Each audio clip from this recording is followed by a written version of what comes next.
छोटे से किराए के मकान की दीवार पर सीलन थी।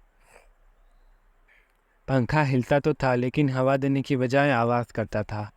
उसी कमरे के कोने में एक टूटे फोल्डिंग बेड पर लेटा था द्रविन, 23 साल का, आंखों में थकावट, माथे पर चिंता की लकीरें और फ़ोन स्क्रीन पर एक खुला सा फूड डिलीवरी ऐप जहां वो सिर्फ देखकर वापस बंद करता था।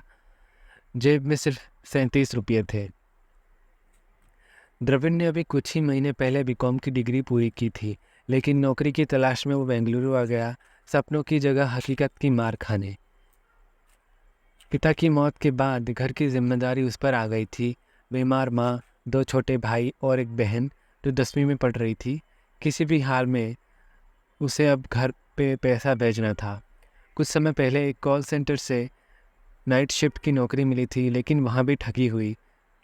3 महीने काम करवाकर बिना पेमेंट की कंपनी बंद हो गई। अब वो दिन भर बस अपने कमरे में बैठकर अपॉइंटमेंट्स को मेल करता, रिज्यूमी भेजता और रिजेक्शन का जवाब पढ़ता। उस दिन जब माँ का फ़ोन आया तो आवाज़ में दर्द था। बेटा, डॉक्टर ने कहा है कि दवाई रोज़ ज़रूरत है, पैसे भेज सकेगा क्या? द्रविन ने होंठ काटते हुए कहा, हाँ माँ, कल तक भिजवा दूंगा, आप टेंशन मत लो। लेकिन खुद को उसने शीशे में देखा, खोखला, थका हुआ, एकदम अकेला। शाम को फेसबुक पर स्क्रॉल करते हुए उसकी नज़र एक अजीब सी पोस्ट पर गई। Attractive boys needed for exclusive companionship service, high payment, privacy guaranteed.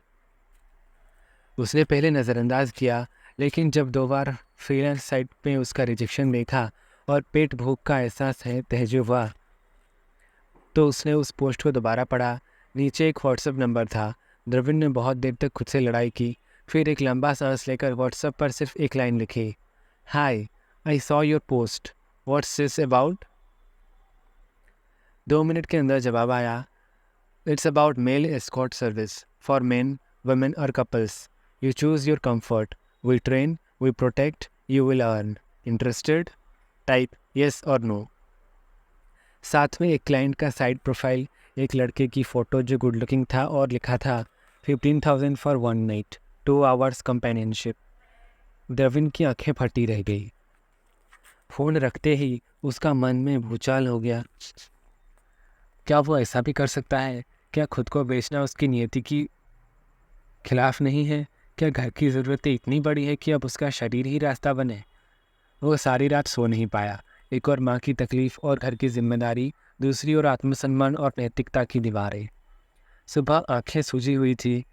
वो उठकर सीधा बाथरूम गया, चेहरा धोया, खुद को आईने में देखा और धीमे से बुदबुदाया, ये सिर्फ एक बार होगा, बस एक बार। और सिर्फ उसने उस नंबर पर एक लाइन टाइप की, yes I am interested, what's next?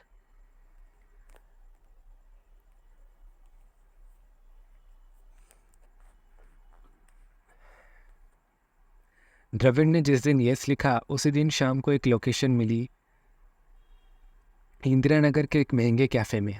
वहाँ मिलना था एक एजेंट से जो नए लड़कों को इस लाइन में लाता था। वो सुबह से ही नर्वस था। उसने अपने पास की इकलौती जीन्स और शर्ट पहनी, बाल सेट किए और थोड़ा परफ्यूम लगाया। कैफ़े में पहुँचते ही उसकी नज़र एक शूट बूट में बैठे लगभग 35 वर्षीय स्मार्ट शख्स पर पड़ी, जिसने तुरंत उससे हाथ उठाकर इशारा किया। वो आदमी राजीव था, एक ऐसा दलाल जो खुद को क्लाइंट कोऑर्डिनेटर कहता था। राजीव ने कॉफ़ी मंगाई और सीधा मुद्दे पर आया, तुम्हारा लुक अच्छा है, तुम बहुत पैसा कमा सकते हो, लेकिन एक बात समझ लो, ये बिजनेस दिल से नहीं दिमाग से करना होता है। No emotions, only service. तुम्हें लोग यूज़ करेंगे, लेकिन तुम उन्हें यूज़ करना सीखो, उनके पैसों के लिए। द्रविन चुपचाप सुन रहा था, कॉफ़ी का घूंट उसके गले में जैसे कांटे की तरह उतर रहा हो। राजीव ने एक पेपर स्लाइड लिया, एक समझौता पत्र जिसमें लिखा था कि क्लाइंट्स में गे, बाइसेक्सुअल, मैरिड मैन, कपल्स सब हो सकते हैं। काम का समय, व्यवहार, सुरक्षा की शर्तें सब लिखा हुआ था। द्रविड़ ने पढ़ा और आखिर में बिना कुछ बोले दस्तखत कर दिया। अगले दिन उसे एक छोटा सा रूम दिखाया गया जहाँ ट्रेनिंग होती थी, कैसे चलना है, कैसे हंसना है, कैसे हाथ पकड़ना है, कहाँ पर ना बोलनी है और कैसे यस को प्रोफाइल में बनाया जाता है।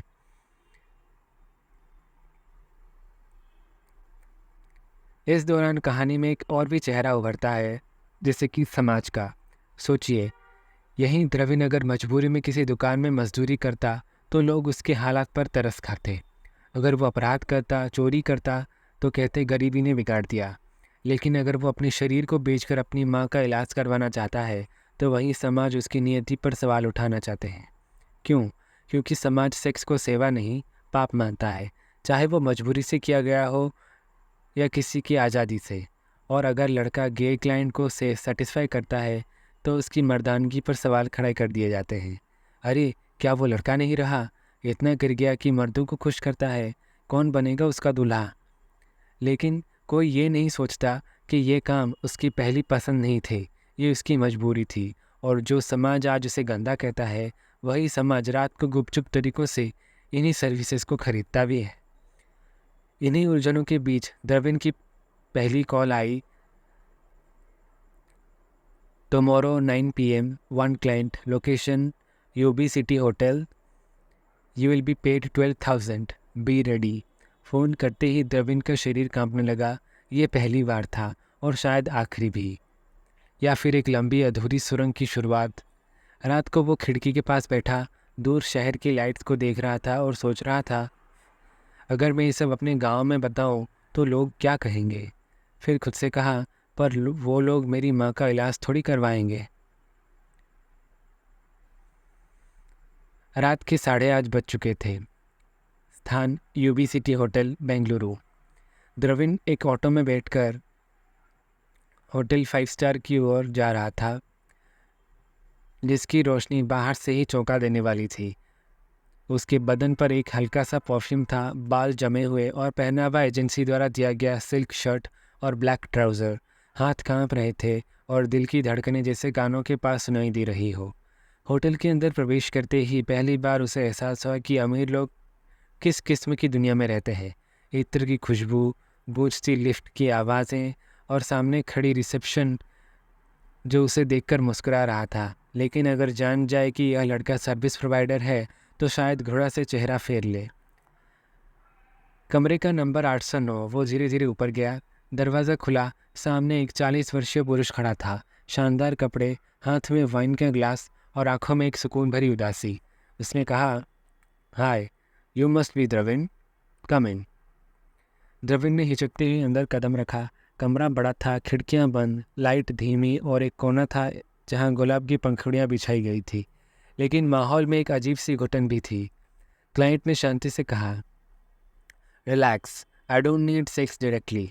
मुझे बस कोई चाहिए जिससे मैं बात कर सकूं, जिसे गले लगाकर रो सकूं। I am married but I love man and I can't tell you anyone. Dravin को सुनकर थोड़ी राहत मिली, लेकिन जल्दी ही बातों का रुख बदला। कुछ ही देर में वो व्यक्ति उसके पास आकर बैठ गया। द्रविन ने थोड़ा सा दूरी बना लिया और उस व्यक्ति ने द्रविन को हाथ को धीरे से थामा और अपनी उंगलियों से दूर उसकी कलाई को सहलाने लगा। तुम हैंडसम हो, तुम जैसे लोग इमोशनली कंफर्ट भी देते हो, उसने कहा। धीरे धीरे उसने द्रविन को अपनी तरफ खींचा, उसके गले में सांस छोड़ी और फिर होठों पर किस कर दिया, नरमी, गर्माहट और अजीबपन की एक अजीब तकरार के साथ। द्रविन का शरीर जैसे जड़ ही हो गया हो, लेकिन उसने खुद को ज़बरदस्ती ढीला छोड़ा। उसे खुद से नफरत हो रही थी, लेकिन उसे माँ के चेहरे का ख्याल आया। बेड की चादरें अब तक सिकुड़ चुकी थी और कमरा अब भावनाओं, पसीने और मजबूरी से भरा हुआ था। द्रविन ने सब कुछ सहा, एक तरह से खुद को काटकर, बेचकर, चुप रहकर। 1 घंटे बाद जब सब खत्म हो गया, क्लाइंट ने 12,000 रुपये नकद दिए और कहा, तुम जैसे लड़के बहुत रेयर होते हैं। Call me again if you want direct clients, I will pay more. द्रविन ने वो पैसे ले लिए और बाहर निकल आया। होटल से बाहर आते ही वो टॉयलेट में भागा और खुद को शीशे में देखा। उसके होंठ सूजे हुए, आंखों में झिझक और चेहरे पर एक परछाई थी जो पहले कभी नहीं थी। वो वहाँ खड़ा होकर रो पड़ा, बिना आवाज़ किए, बस आंखों से आंसू बह रहे थे। गिल्ट की चादर उस पर इस कदर चढ़ी गई थी कि वो खुद को इंसान नहीं समझ पा रहा था, सिर्फ एक सर्विस प्रोडक्ट। अगर वही द्रविन किसी लड़की के साथ शारीरिक संबंध बनाता तो लोग कहते मर्द है, जवान है, होता है। लेकिन जब वो एक पुरुष के साथ मजबूरी में संबंध बनाता है तो वही समाज थू थू करता है।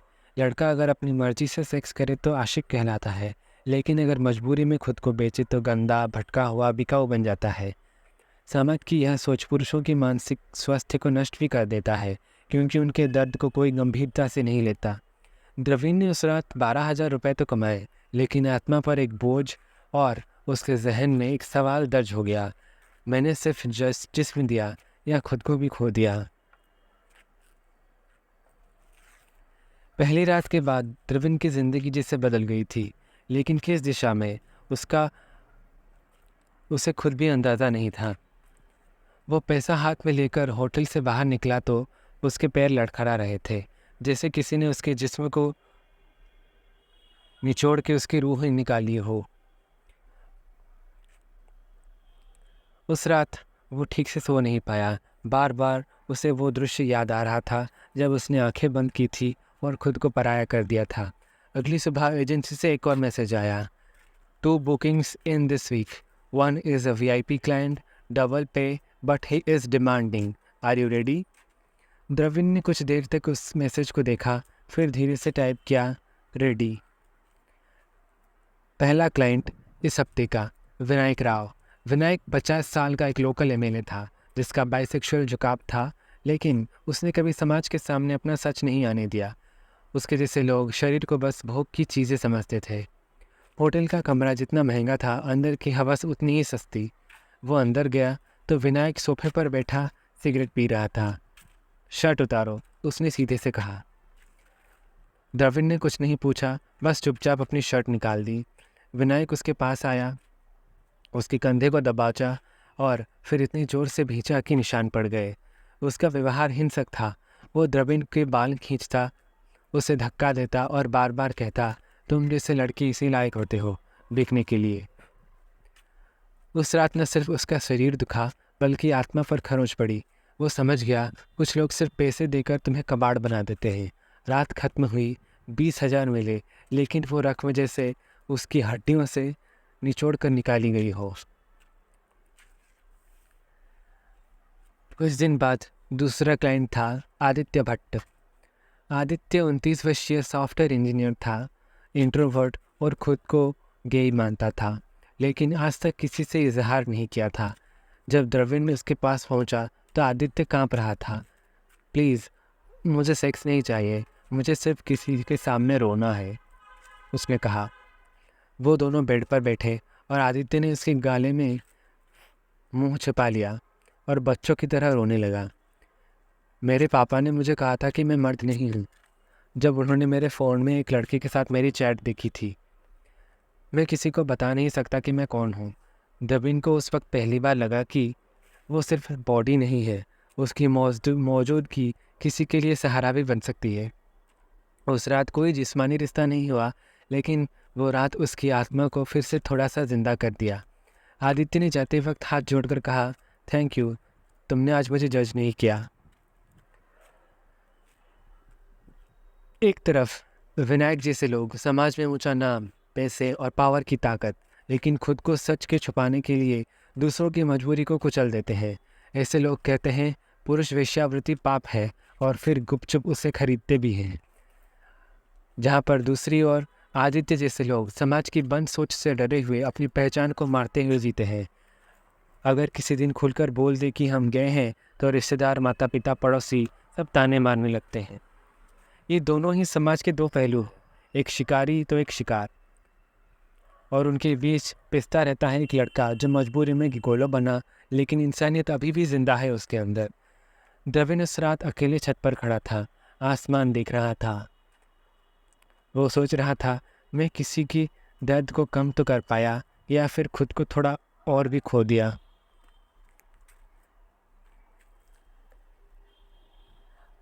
आगे की स्टोरीज़ के लिए मेरे चैनल को सब्सक्राइब कीजिए। धन्यवाद।